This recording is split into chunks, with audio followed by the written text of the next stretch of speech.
Saludos cordiales amigos, bienvenidos a las tardes con Noticias 7, el resumen informativo más completo de la televisión ecuatoriana y toda la información que usted necesita conocer para terminar su jornada en este viernes, ¿no? Estamos viernes, señor productor, viernes 13 de septiembre de 2024. Iniciamos como todos los días, póngale la claqueta de una vez, el pico y placa en la capital. Hoy no circulan, por favor, ponga atención, las placas terminadas en 9 y 0, 9 y 0. Los vehículos con placas que terminan en 9 y 0 no pueden circular desde este momento hasta las 20 horas 8 de la noche. Por favor, evítese inconvenientes y problemas. Y si sale, pues usted puede ser sujeto de una multa. Vamos con la imagen del día. Atención, los bomberos continuaron esta mañana, este amanecer, pues con las tareas de mitigación y evaluación del incendio forestal, este grave incendio en el Panecillo. Esta emblemática colina que divide el centro con el sur de la ciudad. Según la evaluación preliminar, escuche bien, al menos 5 hectáreas fueron afectadas por el fuego que se originó alrededor de las 13 horas del día de ayer. La evaluación del área se realiza también, o se realizó esta mañana, con la ayuda de drones. Pero mire usted cómo quedó realmente afectado. Parecía que el fuego se llevaba todo, ¿no? Así fue la angustia que vivieron los vecinos del Panecillo ante este grave incendio. Y la Secretaría de Riesgos confirmó que el flagelo se encuentra totalmente liquidado y que en los próximos días se tendrá un taponamiento de la afectación. Atención, atención con esto porque el presunto responsable pues fue puesto a órdenes de las autoridades judiciales. Ya tendremos esa información más adelante, pero queremos quedarnos con estas imágenes, ¿no? Realmente la gravedad de este incendio.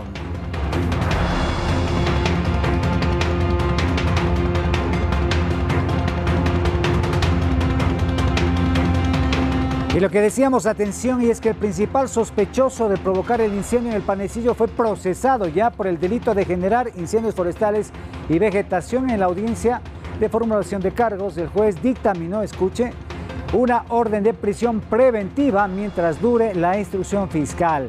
El acusado, Jefferson M., rechazó alguna responsabilidad con el hecho, pese a que se encontraron en su poder 3 cajas de fósforos y una pipa artesanal. Según él, para consumir droga y no para prender un incendio. La audiencia de juzgamiento se realizará el próximo 7 de octubre. Sepan que todos quienes realicen actos de esta naturaleza, que pongan en peligro el orden público, serán perseguidos y puestos a orden de la justicia. Quiero anunciar públicamente que el bloque de seguridad conformado por Policía Nacional, Fuerzas Armadas y el Gobierno Nacional han desplegado ya los operativos para dar con el paradero de estos delincuentes. Estos hechos han hecho que tanto la policía como las Fuerzas Armadas tengan que emplear personal, vehículos, aeronaves y demás recursos en apoyo al cuerpo de bomberos del país. Ecuatorianos, tengan la seguridad que estos hechos no quedarán impunes. No descansaremos hasta encontrarlos. Así es, ahí estaba el ministro de Defensa. Las autoridades del gobierno nacional están preocupadas frente a estos hechos, estos incendios, pues lamentables que afectan a diferentes zonas del país. Y vamos también con otros temas porque el presidente Daniel Noboa vetó también totalmente la ley de prevención y defensa contra incendios que tramitó el Parlamento al considerar que pues hay errores de forma y fondo. Entre otros aspectos, el jefe de Estado consideró que la ley reduce los recursos que reciben los cuerpos de bomberos del país en cada jurisdicción al afectar los aportes ciudadanos derivados del impuesto predial, lo que limitará la capacidad operativa y de respuesta de los bomberos. Cuestionó el jefe de Estado la eliminación de un artículo del COESCOP que regula el establecimiento de infracciones en los organismos encargados de velar por la protección y seguridad ciudadana y la insistencia en la propuesta de convertir a los bomberos voluntarios en servidores públicos, tema que fue ya desechado por la Corte Constitucional al considerar que un bombero voluntario requiere capacitación constante y el manejo de ciertas destrezas ante un desastre. Imagínense, al ser un veto total, la norma podrá ser analizada después de un año.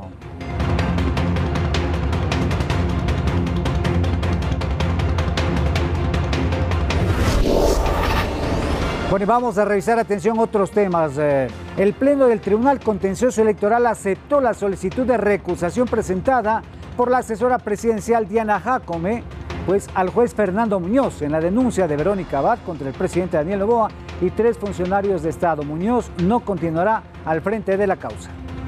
El pleno del TCE sesionó la mañana del viernes para decidir si la recusación al juez Fernando Muñoz para que fuese separado de llevar la denuncia de Verónica Abad al presidente Noboa se acogía o no.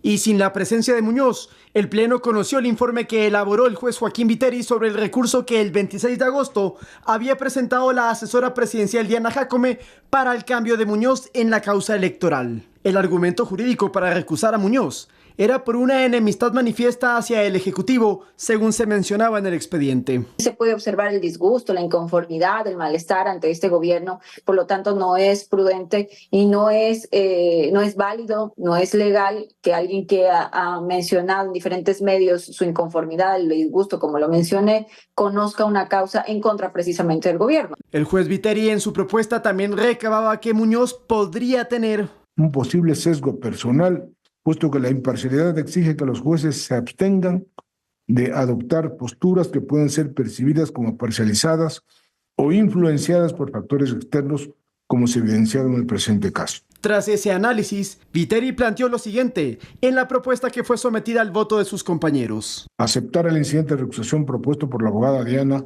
Angélica Jacome Silva, legitimada pasiva en la causa número 152/2024 TCE. Con 5 votos afirmativos de 5 posibles, el TCE aprobó la recusación y por ende que se notifique a Muñoz de la decisión. Luego de ello, se hará un sorteo para conocer al nuevo juez electoral que esté al frente del proceso de Abad, el cual se encuentra suspendido hasta que se resolviera esta recusación. Abad denunció por violencia política de género al presidente Daniel Noboa, a la asesora Diana Jacome, a la canciller Gabriela Sommerfield y al viceministro Esteban Torres. Será un nuevo juez quien determine si su acusación tiene o no sustento y emita una sentencia. Lautaro Andrade Castro, Noticias 7.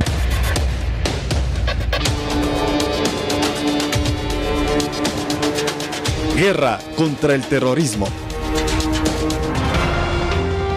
Y bueno, la Policía Nacional sigue ejecutando acciones concretas en contra de la inseguridad, contrarrestando así el accionar de delincuentes y narcotraficantes. Javier Ceballos ya en el siguiente informe nos cuenta más. Adelante, Javier, buenas tardes.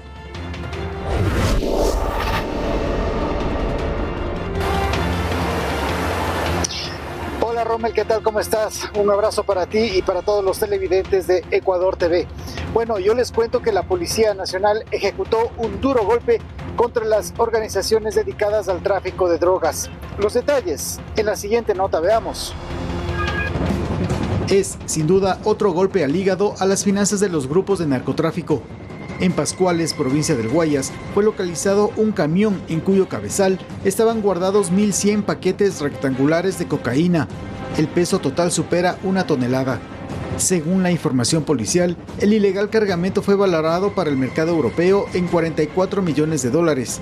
Con esta incautación se evitó que más de 10 millones de dosis vayan a los consumidores. No hubo detenidos en esta operación. En Santa Rosa, provincia de El Oro, uniformados neutralizaron mediante el uso progresivo de la fuerza a un sujeto quien, junto a un cómplice, disparó a policías quienes pretendieron registrarle por ubicarlos en actitud sospechosa. En poder de los sujetos se hallaron 2 armas de fuego, municiones, 2 teléfonos celulares y se incautó una moto. En otro caso, la policía, en coordinación con autoridades peruanas, logró la extradición de Anthony T. y Cristel C., quienes serían los principales sospechosos de matar a un policía en Quevedo el pasado 8 de octubre de 2023, quien intentó evitar un robo. Los sospechosos fueron ubicados por notificación roja de Interpol en territorio peruano. Javier Ceballos, Noticias 7. Sin duda, Rommel y amigos televidentes, son acciones que nosotros como ciudadanos debemos respaldar el trabajo que hace día a día la Policía Nacional. Hasta aquí nuestro informe. Yo les dejo a ustedes un fraterno saludo y deseándoles a todos un excelente fin de semana. Igualmente Adelante, para ti, Javier. Rommel. Igualmente para ti, Javier, muchas gracias. Importante el tema. Y además, escuche bien, el presidente Daniel Noboa vetó parcialmente la ley de armas aprobada por la Asamblea Nacional al considerar que le faltan varias precisiones para aclarar ciertas regulaciones que garanticen la eficacia de la ley orgánica para la aplicación de la consulta popular y el referéndum de abril de 2024. Vamos a ver. A través de un comunicado, la Presidencia de la República informó el veto parcial del presidente Daniel Noboa al proyecto de ley de armas, municiones, explosivos y materiales relacionados que fue aprobado por la Asamblea Nacional.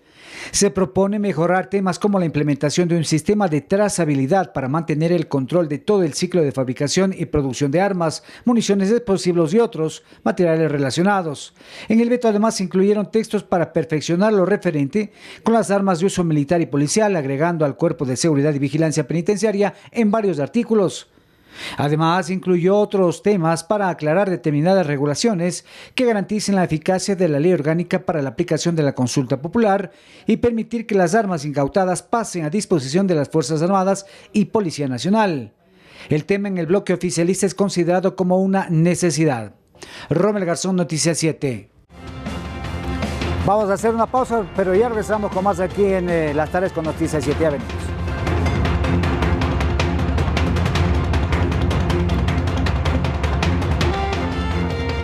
Gracias por estar en nuestra sintonía. Más noticias. Atención, el presidente de la República, Daniel Noboa, dispuso al INEC una auditoría interna para verificar que los datos y cifras publicadas entre 2009 y 2023 fuesen correctos con respecto al tema de homicidios.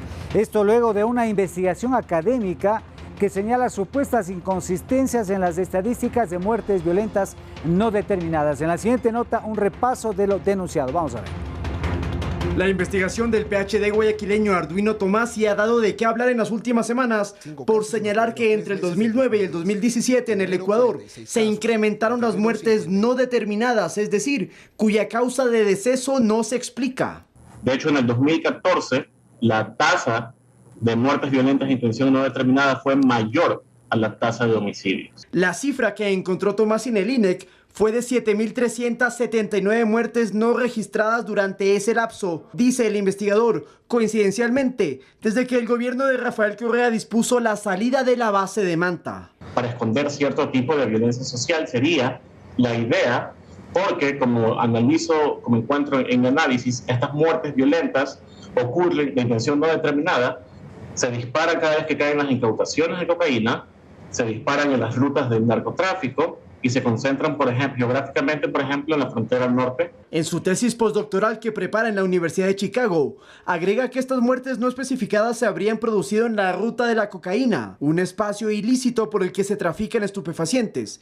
Entonces, si los decesos podrían vincularse al narcotráfico, como cree el investigador, le surge una pregunta que ha planteado en diversas entrevistas. ¿Por qué el gobierno está exhibiendo como un logro algo que, si uno mira de cerca la situación, es alarmante, es lo contrario? Lo dice en referencia a que Correa ha asegurado que en su administración las muertes por el narcotráfico no existían casi, por lo que en su criterio sería un ejemplo más de manipulación de cifras, según él mismo lo dice. Es algo que se le ha visto, por ejemplo, en los niveles de deuda, en el maquillaje de ciertas cifras de empleo. El exmandatario ha rechazado la investigación de Tomasi. Otros académicos discuten sus estadísticas. En cambio, expertos en seguridad como el general José Luis Castillo coinciden en lo planteado. Nos hace ver algo que era como un secreto a voces, de que en realidad no era tal la paz que se vivía en el Ecuador durante los 10 años de la época del presidente Correa, del 2007 al 2017. Muy bien, acabamos de ver esta nota, un tema importante que hay que tratarlo con cuidado, con pinzas también, porque se trata de cifras que se habrían ocultado aparentemente, pues a propósito. Está con nosotros ya Antoine Barqueda, analista político, quien nos va a dar a conocer una visión, una perspectiva, un análisis precisamente de esta situación. ¿Qué opina usted? Es grave lo que se está anunciando aquí en esta investigación. Bienvenido, buenas tardes. Muchas gracias por la invitación, Rommel. En efecto, es cuestionable todo lo sucedido, pero creo que hay algo muy interesante que destacar en este espacio, y es un poco lo agitado que ha estado este avispero y las posiciones que hemos podido encontrar en esta narrativa, ¿no? Eso yo creo que es una de las cosas más importantes, lo he mencionado también en otras intervenciones que he tenido la oportunidad, destacar que efectivamente efectivamente hay una contraposición y hay un involucramiento también de la academia, y eso es muy importante, porque al final del día si hay un hallazgo de un ciudadano que entendemos que tiene un bagaje académico, un investigador, un catedrático, efectivamente, un estudiante, efectivamente, que tienen también un poco las credenciales, ¿no? Y esto ha levantado ciertas inquietudes. Yo creo que el gobierno ha tomado la decisión, que creo que es la más sana, de realizar una veeduría, una observación, un análisis, auditoría. Tendríamos que ver cómo vamos a definir esta acción, pero efectivamente a revisar qué estuvo pasando. Claro, importante también decir, no se trata aquí de opiniones, creo, ni la suya, ni la mía, ni de la ciudadanía, sino más bien un análisis técnico, estadístico. Por eso el INEC tiene que intervenir ya en la parte de estadísticas y verificar los datos. Entiendo efectivamente que la disposición presidencial es que el INEC revea esta información, pero que lo haga con el acompañamiento del organismo encargado o competente de las Naciones Unidas, que es la Oficina de Naciones Unidas contra la Droga y el Delito. Entonces yo esperaría como ciudadano, como funcionario público o como un simplemente ser humano que esto se esclarezca y efectivamente pueda brindar tranquilidad para todos los ciudadanos de cómo se han venido manejando, en este caso, los datos de una de las entidades más importantes también del Estado, que es el INEC, que es donde al final del día se recopila la información y donde se nace o se arrojan las políticas públicas que tanto nuestro país necesita. Claro, y lo más grave es que en efecto se denuncia que se habrían ocultado estos datos, alrededor de 7.000 homicidios o muertes no determinadas, muertes violentas no determinadas a propósito. Eso es lo más grave. Efectivamente, es un llamado a la ciudadanía, es un llamado también a los funcionarios, ¿no? Porque también esto hay que entender que existe un bagaje de funcionarios de diferentes entidades que habrían, tal vez pensemos, inconscientemente o conscientemente coludido o soportado, para por decirlo así, este tipo de resultados, ¿no? Claro. Y habrá que ver qué es lo que resulta de esta investigación, porque pues aparentemente, según la denuncia, se habría utilizado políticamente esto para decir que el Ecuador en su momento era uno de los países más seguros de América, por lo menos. Efectivamente, esto es una de las primicias, digamos, de que se encuentran en este estudio o en este análisis, podríamos decirlo, y la idea es que con el acompañamiento de los órganos que le mencioné hace un momento, pues se pueda vislumbrar qué es lo que efectivamente ha pasado. Esto es importante también destacar, que suscita o toma mayor relevancia en un contexto político bastante volátil como es el que estamos viendo actualmente de cara pues a las elecciones. Pero sí me parece trascendental también que nosotros sepamos de que efectivamente las acciones que podemos tomar o el trabajo que podemos hacer evidentemente en algún momento puede tener algún tipo de repercusión. No es algo menor, Rommel, yo creo que es importante y la parte medular en esto es entender que son 7.000 vidas, son 7.000 y pico de personas de las que se necesita saber qué verdaderamente pasó. Exacto, aquí también hay que conjugar otros elementos, ¿no? Como se ha mencionado también, por ejemplo, en su momento la decisión de sacar a la base de Manta, que tenía su trabajo aquí, de verificación, de acción, para enfrentar también el tema del narcotráfico, ¿no? Esa también una decisión que en su momento fue polémica, pero al final, pues, todo tiene que ver, ¿no? En principio, lo que sustenta el análisis del doctor Arduino Tomasi es precisamente eso, ¿no? De que esto se dilata o se dispara a partir de la salida de la base de Manta, que como sabemos tenía un rol fundamental en el crimen contra el narcotráfico. Ahora, también no es menor y es importante destacar justamente lo que se presentó hace un momento, ¿no? Esta también contraposición, esta suerte de criterios que han surgido, que me parece muy nutritivo, que alimentan el debate y que al final del día nos va a dar más objetividad y cierta claridad sobre el tema. Yo creo que eso es también trascendental, que hayan diferentes actores que hoy por hoy se están involucrando y no se tome como un tema menor, porque realmente no lo es. Claro, lo que decimos, no se trata de opiniones de aquí, lo que piense el uno, lo que piense el otro político, no, se trata de un tema técnico, estadístico y de verificación de los datos, porque hay que también decir que ahora estamos enfrentando una situación de inseguridad en el país y hay acciones concretas, contundentes que se están desarrollando por parte del gobierno nacional. Nadie ha dicho que el problema está solucionado, todos estamos enfrentando una cuestión de inseguridad, pero se ve que hay trabajo, se ve que hay operativos contundentes también acabamos de ver también una nota, ¿no?, contra el narcotráfico y el crimen organizado. Yo creo que es muy importante entender, Rommel, para la ciudadanía, para todos, para el funcionariado público, para la comunidad internacional sobre todo, que de una otra manera va a volcar sus ojos también ante esto. Es importante también entender, yo creo que sumamente importante entender, digamos, cuál es la trascendencia de este tipo de acciones, pero también que nosotros podamos como identificar cuáles son las repercusiones que podrían tener. No es algo menor y algo sumamente importante antes de que se me escape, el entender que esto no pasó antes de ayer. Esto no pasó hace 6 meses. Esto es un caldo de cultivo que se viene germinando, fermentando desde muchísimo tiempo atrás. Entonces yo creo que ese es el respaldo también, o digamos una de las decisiones políticas más importantes que están tomando para poder respaldar esta investigación. Importantes esos criterios de nuestro invitado, Antoine Barquet, que está con nosotros. Un tema no menor, como se ha dicho, no menor. Gracias, muchas gracias, Antoine, por estar con nosotros y empezar a seguir discutiendo y aclarando los temas. Muy importante. No se vaya, por favor, no se vaya, porque al regresar, ya venimos con más información. A partir de hoy ya pueden inscribirse los candidatos, pero ¿de qué manera lo van a hacer? Ya les contamos, ya venimos.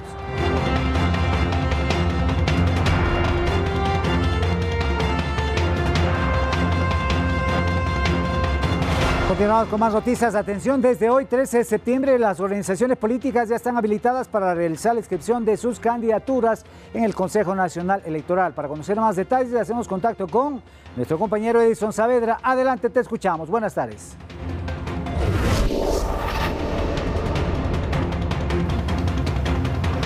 Hola Rommel, ¿cómo estás? Saludos en estudios. Así es, como tú bien lo dijiste, desde hoy viernes 13 de septiembre formalmente inicia la inscripción de candidaturas a las elecciones generales del 2025. Cabe recalcar que este proceso es totalmente en línea. Los precandidatos que se acerquen a las delegaciones provinciales del CNE para realizar el trámite no serán atendidos, sino más bien aquí el personal del Consejo Nacional Electoral les indicará cómo realizar el proceso por internet. Les ampliamos los detalles en la siguiente nota.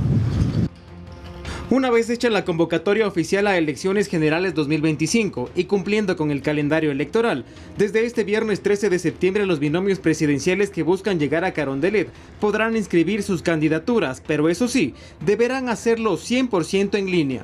Y de esa manera nos evitamos el problema que siempre hubo, que salió a sacar copia de la cédula, regresó, la puerta cerrada, que han metido carpetas por debajo de la puerta, etcétera, etcétera. A las 18 horas del día 2 de octubre se cierra el sistema informático y el que no ingresó, no ingresó. Es decir, que los precandidatos que lleguen a alguna delegación del CNE no serán atendidos. Más bien, habrá el personal necesario para ayudarlos en el trámite. Todos los precandidatos que se inscriban deberán apegarse financieramente al control del gasto electoral, cuyos fondos son privados. Que este momento se encuentra en 5.494.525,60 centavos. Ese es el límite del gasto electoral que pueden hacer con sus fondos. Pero aquí también existen fondos públicos, que es el Fondo de Promoción Electoral, que aún no se define, pero ya existe un estimado. Nosotros hemos establecido 13.700.000 aproximadamente, haciendo una proyección, porque todavía no tenemos el número de candidatos definitivos. Esta lista nosotros en el calendario electoral la tenemos para el 30 de diciembre. Todos estos dineros servirán a los candidatos para hacer campaña electoral, que será del 5 de enero al 6 de febrero del 2025. Sin embargo, el CNE no tiene potestad para hacer control en redes sociales. Recordemos que también ya está definido el padrón electoral, que es de 13.736.314 electores, que estarán habilitados para votar a nivel nacional. Edison Saavedra, Noticias 7. Así es, recalcamos la información, el cierre del proceso de inscripción de candidaturas será el 2 de octubre a las 6 de la tarde. Eso es todo lo que podemos informar desde acá, desde el norte de Quito. Rommel, tú continúas con más en estudios. Buenas tardes. Muchas gracias, Edson. Buenas tardes. Y ahora vamos de inmediato a la redacción internacional. Emilia Reynoso, Noticias del Mundo. Adelante, buenas tardes.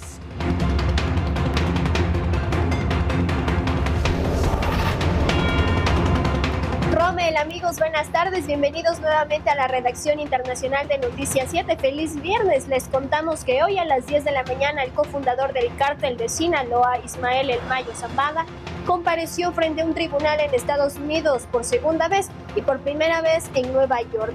Frente al juez, el notorio narcotraficante de 76 años de edad se declaró no culpable de los cargos en su contra, que además incluyen pertenencia a banda armada y posesión de armas. Zambada, quien fue trasladado desde El Paso, Texas, se limitó a contestar sí o no a las preguntas del juez de institución James R. Cho, quien le leyó los 17 cargos a los que se enfrenta y que puede costarle la cadena perpetua o pena de muerte.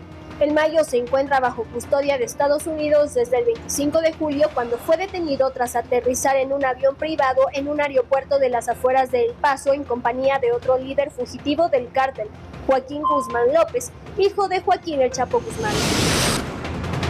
Y Costa Rica, Ecuador, República Dominicana y países de la Alianza para el Desarrollo de la Democracia se pronunciaron en un comunicado conjunto esta mañana para rechazar la medida tomada por el gobierno de Daniel Ortega en Nicaragua. Las autoridades judiciales de ese país despojaron este 10 de septiembre de la nacionalidad nicaragüense a 135 presos políticos que fueron excarcelados y expulsados de Estados Unidos hacia Guatemala el pasado jueves 5 de septiembre y ordenaron además el decomiso de sus bienes según una sentencia del Tribunal de Apelaciones de Managua. El texto publicado por la Cancillería de Ecuador hace referencia al artículo 15 de la Declaración Universal de Derechos Humanos, en el que se estipula que toda persona tiene derecho a la nacionalidad y nadie debe ser privado arbitrariamente de esta. Bueno amigos, eso es todo lo que nosotros tenemos que informarles desde la redacción internacional de Noticias 7. Rommel, volvemos contigo a estudios. Buenas tardes y lindo fin de semana. Igualmente para ti, muchísimas gracias. Con esto estamos despidiendo. Gracias por habernos sintonizado. Hoy, 19 horas en punto, tendremos la edición estelar de Noticias 7. Síganos por el Telégrafo Digital y también por Pública FM. Nos despedimos. Feliz fin de semana. Chao, Ecuador.